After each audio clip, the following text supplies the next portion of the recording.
Hello बच्चों, कैसे हैं? अच्छे होंगे। और आप लोग लॉकडाउन के नियमों का पालन कर रहे होंगे। आज आपको हम गॉस प्रमेय बता रहे हैं। गॉस प्रमेय किसी भी आवेशित वस्तु पर जिसमें लंबाई चौड़ाई हो, उसके कारण बिना समाकलन किए डायरेक्ट गॉस थ्योरम की मदद से हम वैद्युत क्षेत्र निकाल सकते हैं। गॉस थ्योरम को हम समझ सकें, इसके लिए सबसे पहले हमको क्षेत्रफल सदिश समझना पड़ेगा। यहाँ चित्र में आप देख रहे हैं कि दो पृष्ठ दिखाए गए हैं। उसके लंबवत एक ऐसा सदिश जिसका परिमाण उस क्षेत्रफल के बराबर हो तथा दिशा दिए गए पृष्ठ के लंबवत हो, क्षेत्रफल सदिश कहलाता है।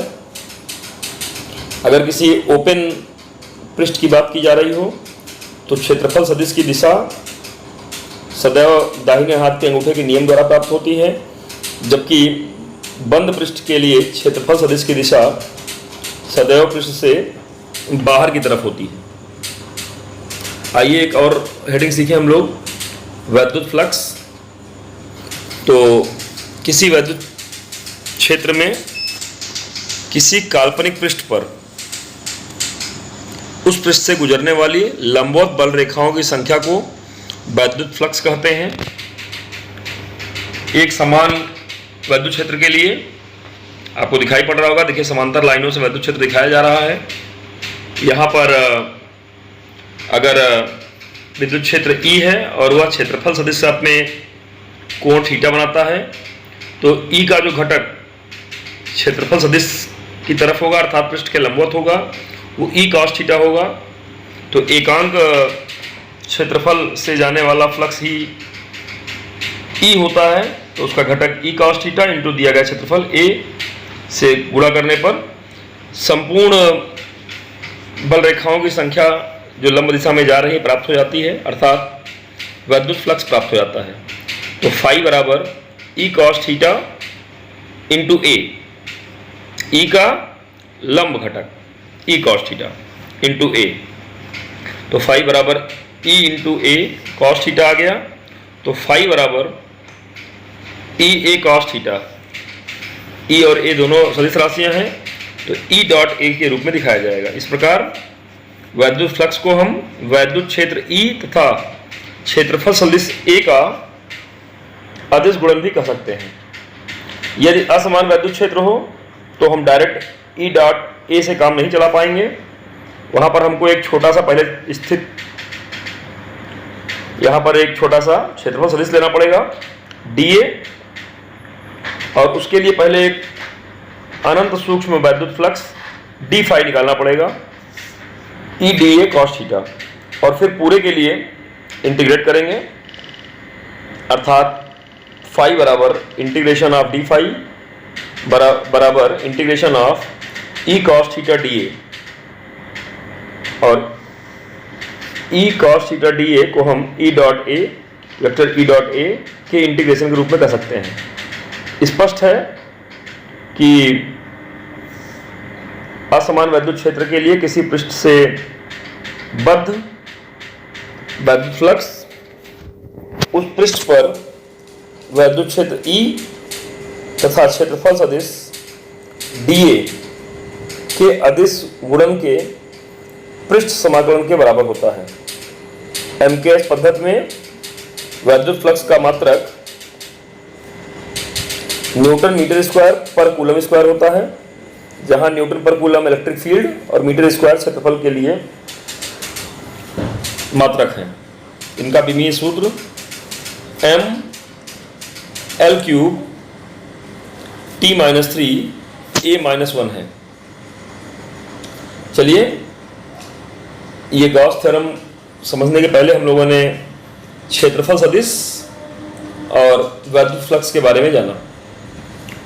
एक समान के लिए वैद्युत क्षेत्र के लिए फाई बराबर E डॉट A और असमान के लिए E डॉट dA का समाकलन। आइए आगे हम लोग गॉस की प्रमेय समझें। गॉस की प्रमेय में आप देख रहे हैं, गॉस की प्रमेय के अनुसार किसी बंद पृष्ठ से गुजरने वाला संपूर्ण वैद्युत फ्लक्स फाई क्लोज्ड, फाई बंद, उस पृष्ठ के द्वारा परिबद्ध कुल आवेश Q इनसाइड का एप्सिलॉन 0 टाइम्स 1/एप्सिलॉन 0 टाइम्स गुना होता है। यही गॉस की प्रमेय है।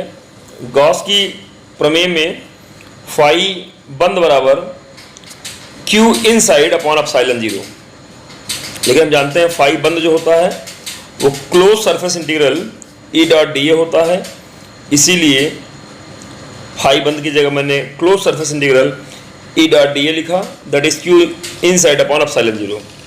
तो इस प्रकार हम फ्लक्स के रूप में तो कह ही सकते हैं, साथ साथ गॉस की प्रमेय को हम किसी बंद पृष्ठ के लिए वैद्युत क्षेत्र E का क्षेत्र समाकलन, बंद पृष्ठ के लिए क्षेत्र समाकलन पृष्ठ द्वारा परिबद्ध कुल आवेश Q इनसाइड का 1/एप्सिलॉन 0 गुना होता है। यहाँ आप देख रहे हैं कि यहाँ एक बंद पृष्ठ दिखाया गया है, इसमें बिंदु O पर एक आवेश Q रखा है और उसके कारण इलेक्ट्रिक फील्ड E दिखाया जा रहा है। क्षेत्रफल सदिश एक छोटा सा ds दिखाया गया है जो E के साथ में थीटा एंगल बना रहा है। तो E का जो कंपोनेंट E cos थीटा होगा, इसकी चर्चा हम लोग फ्लक्स वाले में पहले भी कर चुके हैं।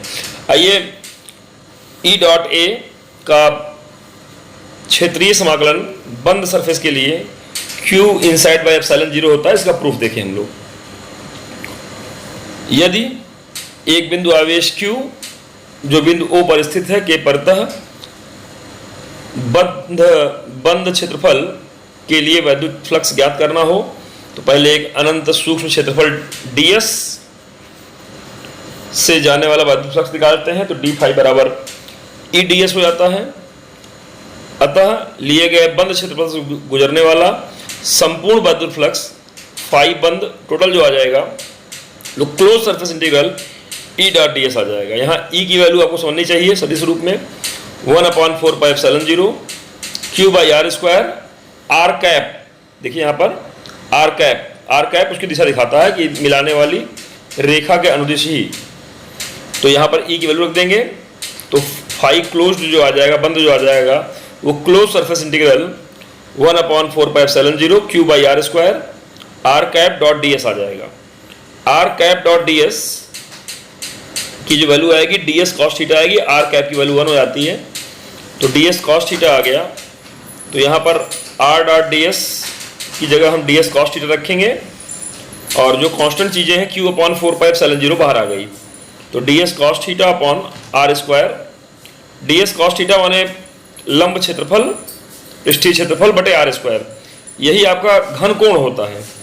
घन कोण जो केंद्र पर अंतरित कोण है, यहाँ पर आपको दिखाई पड़ रहा होगा डी ओमेगा से दिखाया गया है, ये एक सामने वाला कोण, तो डी ओमेगा हो गया। Q/4πε0 कॉमन आ गया, ds cos theta upon R square को हमने डी ओमेगा लिख लिया। डी ओमेगा माने छोटा कोण जो क्षेत्रफल द्वारा बन रहा है ds द्वारा। पूरे के लिए जब इंटीग्रेट करेंगे तो पूरे किसी एक बिंदु पर घन कोण जो बनता है वो 4π स्टे रेडियन बनता है। तो यहाँ 4π अगर रखा जाए तो 4π से 4π कट जाएगा, फाई क्लोज्ड की वैल्यू Q/ε0 आ जाएगा। यही गॉस का प्रमेय था कि फाई क्लोज्ड जो होता है, फाई बंद जो होता है, वो close surface integral E dot ds की जो वैल्यू आ गई, या E डॉट da भी दिखाते हैं इसको, वो Q इनसाइड बाई एप्सिलॉन 0 आ गई। उम्मीद है ये बात आपको समझ में आई होगी। ये गॉस का थ्योरम है, बड़ा इंपॉर्टेंट है, ज़रूरी है। अब इस गॉस थ्योरम का प्रयोग हमें क्या करना है ये भी ध्यान दे लेंगे कि बहुत सारी आवेशित बॉडीज़ जिनका एक निश्चित आकार होगा, उसके लिए हम लोग चाहे वो रेखीय हो, चाहे वो क्षेत्रफलीय हो, चाहे वो आयतन हो, हम गॉस के थ्योरम का प्रयोग करके डायरेक्ट इलेक्ट्रिक फील्ड E की गणना कर सकते हैं। बहरहाल इससे पहले कूलाम्स लॉ से भी हम लोग इलेक्ट्रिक फील्ड की गणना करते थे, लेकिन वहाँ पर एक छोटा सा एलिमेंट, चाहे लंबाई का, चाहे क्षेत्रफल का, चाहे आयतन का, जिस भी रूप में बॉडी हो, ले करके उसके लिए पहले हम लोग DE निकालते थे और पूरे के लिए उसको इंटीग्रेट करते थे, लेकिन यहाँ गॉस थ्योरम की मदद से हम डायरेक्ट इलेक्ट्रिक फील्ड निकाल सकते हैं। आइए सबसे पहले किसी भी आकार की वस्तु के लिए अगर हमें इलेक्ट्रिक फील्ड निकालना है, गॉस थ्योरम का प्रयोग करना है, तो उस बॉडी के परितः हम गॉसियन सरफेस, गॉसियन पृष्ठ लेते हैं। गॉसियन पृष्ठ क्या होता है? तो किसी भी दी गई बॉडी के सममित के चारों तरफ का वह पृष्ठ जिस पर वैद्युत क्षेत्र समान हो, गॉसियन पृष्ठ कहलाता है। एक स्वेच्छ बंद पृष्ठ जिससे गुजरने वाले वैद्युत फ्लक्स की गणना हम करें और उसके प्रत्येक बिंदु पर वैद्युत क्षेत्र की तीव्रता समान हो, गॉसियन पृष्ठ कहलाता है। इसकी कुछ विशेषताएं इस प्रकार हैं। यह एक बंद पृष्ठ होना चाहिए। यह पृष्ठ उस बिंदु से गुजरता हो जहां पर हमें वैद्युत क्षेत्र की तीव्रता निकालनी हो, और किसी भी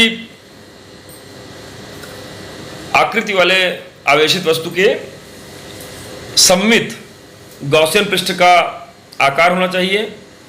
प्रत्येक बिंदु पर इसके वैद्युत क्षेत्र का परिमाण और दिशा, परिमाण फिक्स होना चाहिए और दिशा सदैव पृष्ठ के लंबवत होनी चाहिए। यह विशेषताएं हमारे गॉसियन सरफेस में होना चाहिए।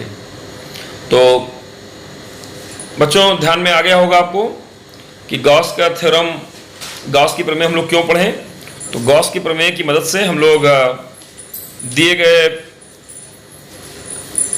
आवेशित वस्तु के परितः वैद्युत क्षेत्र की गणना कर सकते हैं। और कूलाम लॉ या कूलाम के नियम में हम एक चार्ज एलिमेंट लेते थे, चार्ज अवयव लेते थे, उसके लिए हम पहले वैद्युत क्षेत्र निकाल के पूरे के लिए उसको इंटीग्रेट करते थे। लेकिन गॉस थ्योरम में डायरेक्ट गॉसियन सरफेस लेकर के हम किसी भी आवेशित वस्तु के परितः वैद्युत क्षेत्र की गणना कर पाएंगे। इसके बहुत सारे अनुप्रयोग हैं जो हम लोग अगले कुछ लेक्चर्स में देखेंगे। गॉस थ्योरम अच्छे से तैयार करिए बच्चों। और आप देख रहे हैं गॉस थ्योरम का स्टेटमेंट और उसका ये